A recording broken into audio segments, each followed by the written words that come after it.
आखिर चीन भारत पर आक्रमण करने से क्यों डरता है और भला भारत कैसे दे रहा है चीन को खुली चुनौती। दोस्तों, ये तो आप देख ही रहे होंगे कि अमेरिकी हाउस स्पीकर नैन्सी पेलोसी ने ताइवान की जमीन पर कदम क्या रख दिया। इधर चीन ने तो समुद्र से लेकर धरती ही हिला डाली। जरा सोचिए, ये चीन जो इतनी सी बात पर इस कदर भड़क उठता है, वो भला भारत के मुद्दे पर इतना शांत क्यों रहता है। भारत और चीन की सीमाओं से जवानों के बीच झड़प की खबरें तो आती ही रहती हैं, लेकिन जरा सोचिए कि ये चीन आखिर एक बार भारत से युद्ध करके अपनी मंशा पूरी क्यों नहीं कर लेता। अब जब चीन जैसा देश ऐसा नहीं कर रहा है तो आखिर इसके पीछे कोई ना कोई वजह तो जरूर होगी, है कि नहीं। दोस्तों, आपको बता दें कि इसकी छोटी मोटी तो कई वजह हैं जिसके बारे में हम आपको बताएंगे ही, लेकिन इसकी जो सबसे बड़ी वजह है उसे डिटेल में जानना बहुत जरूरी है। तो चलिए शुरू करते हैं हमारा ये वीडियो। और हाँ, इस मामले को अच्छी तरह से समझने के लिए आपको वीडियो को बिना स्किप किए देखना बहुत जरूरी है, तो अंत तक बने रहिएगा इस वीडियो के साथ। जो चीन अपनी सैन्य शक्ति का प्रदर्शन करते नहीं थकता, जो चीन खुद को दुनिया का सुपर पावर समझता है, वो चीन आखिर क्यों भारत का नाम आते ही शांत बैठ जाता है। माना जाता है इसकी कुछ वजहें हैं जो कभी भी चीन को भारत के खिलाफ युद्ध के रास्ते पर जाने नहीं देंगी। जी हाँ, जिसमें सबसे जरूरी वजह है मलक्का स्ट्रेट। जी बिल्कुल, चीन चाहे तो जमीन पर अपनी कितनी भी अकड़ दिखा ले, लेकिन भारत के मामले में उसे जमीन से ज्यादा चिंता सागर की है। अब आप सोच रहे होंगे कि भला चीन को भारत के सागर से, समंदर से क्या लेना देना। तो दोस्तों, लेना देना है, बिल्कुल है। इसे बखूबी समझने के लिए आपको पहले दुनिया के मैप को समझना होगा। इसीलिए देखिए दुनिया के मैप में कहां है मलक्का स्ट्रेट। आपको बता दें कि दो सागरों को जोड़ने वाले गलियारे को जल संधि कहते हैं, स्ट्रेट इंग्लिश में। आप देख सकते हैं कि यहाँ की जल संधि बहुत ज्यादा गहरी यानी कि बड़ी नहीं है, जिसकी वजह से यहाँ से बड़े जहाज नहीं जा सकते। लेकिन इस जल संधि का इस जगह पर होना ही इसके महत्व को बढ़ा देता है। वैसे अब चीन की बात करें तो चीन का ज्यादातर कारोबार इसी जलमार्ग से होता है। ऐसे में चीन को यह बखूबी मालूम है कि अगर चीन का भारत के साथ तनाव बढ़ा तो कभी भी भारत इस रास्ते को रोक सकता है, और यही चिंता चीन को बहुत सताती है, जो वर्षों से चीन की टेंशन बनी हुई है। अब चीन के लिए रास्ता बहुत महत्वपूर्ण इसलिए हो जाता है क्योंकि चीन अपने बिजनेस और ऊर्जा जरूरतों को पूरा करने के लिए इस मार्ग पर डिपेंड रहता है।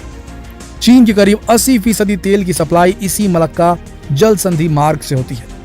इस रास्ते पर भारत का नियंत्रण चीन को गहरी चोट पहुंचा सकता है, और अगर मान लीजिए कभी भविष्य में ऐसा होता भी है तो चीन के जहाजों को इसके लिए लंबा रास्ता चुनना होगा, और इससे पड़ने वाले आर्थिक बोझ को संभालना चीन के लिए बहुत मुश्किल हो जाएगा। जानकारों की भी माने तो अगर ये रास्ता बंद होता है तो ये चीन के लिए फिलहाल तो बहुत बड़ा झटका होगा। आपको क्या लगता है, क्या चीन इतनी बड़ी टेंशन को यूं ही ऐसे ही बैठकर रखने वालों में से है? हालांकि चीन इसके लिए नए रास्ते ढूंढ रहा है। मीडिया रिपोर्ट्स की माने तो चीन ने थाईलैंड के साथ मिलकर एक नया समुद्री व्यापारिक मार्ग बनाने की जुगत लगाई है।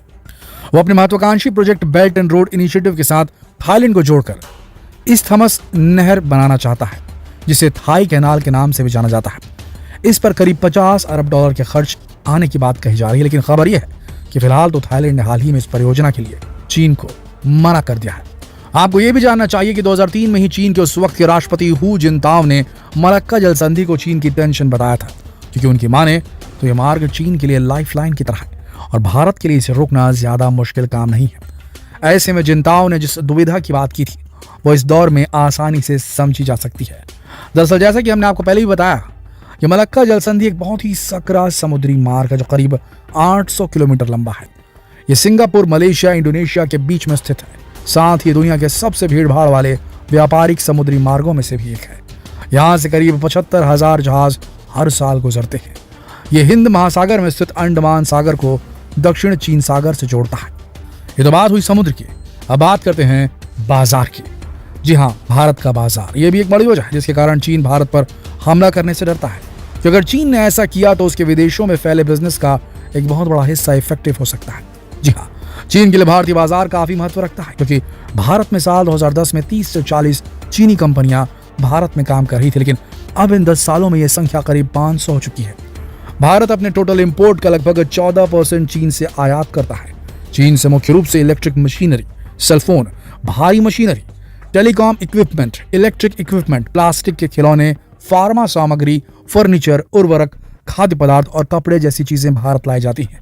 आपको बता दें कि भारत ने अप्रैल 2019 से लेकर फरवरी 2020 के दौरान चीन से $62.4 बिलियन का सामान इंपोर्ट किया था।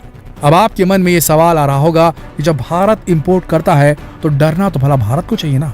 तो दोस्तों, आप इसे इस नजरिए से देखिए कि अगर भारत ने इन सामानों को चीन से लेना बंद कर दिया तो चीन को इसका आर्थिक नुकसान तो भुगतना ही पड़ेगा ना। वहीं सिर्फ इंपोर्ट एक्सपोर्ट ही नहीं, यहाँ तो सबसे बड़ी बात है चीन के लिए इंडिया का बाजार। अब आप सब मोबाइल फोन का इस्तेमाल तो करते ही हैं, इसलिए ये भी जानते हैं कि भारत में फिलहाल मोबाइल फोन के ही सेक्टर में चीन का कितना दबदबा है। शायद आपको जानकर हैरानी होगी कि भारत के मार्केट में चीन स्मार्टफोन ब्रांड्स की हिस्सेदारी अब 99% हो गई है।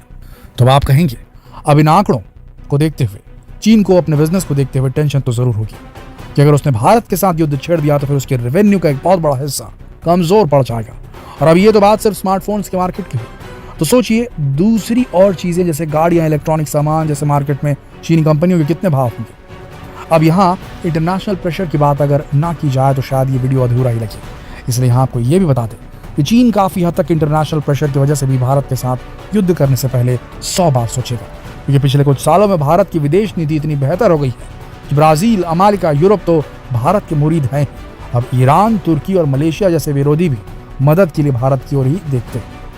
ऐसे में अगर सभी देश एक साथ भारत के पक्ष में आ जाएंगे तो भारत को अंतर्राष्ट्रीय स्तर पर प्रेशर भी झेलना पड़ सकता है। वहीं चीन की विस्तारवादी नीति से तो भला कौन वाकिफ नहीं, इसलिए चीन के पड़ोसी देश हमेशा ही उसे शक की निगाह से ही देखते हैं।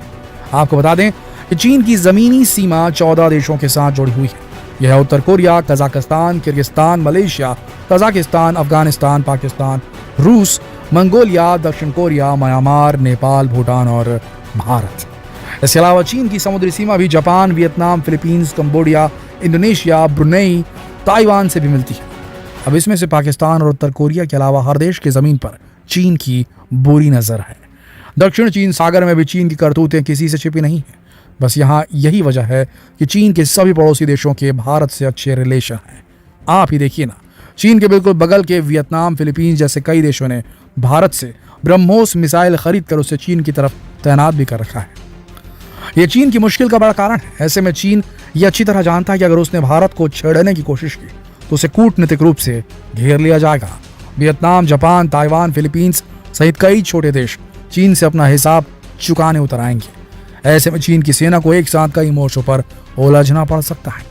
दोस्तों, आपको क्या लगता है, क्या ये वजहें काफी है चीन को भारत पर हमला करने से रोकने के लिए?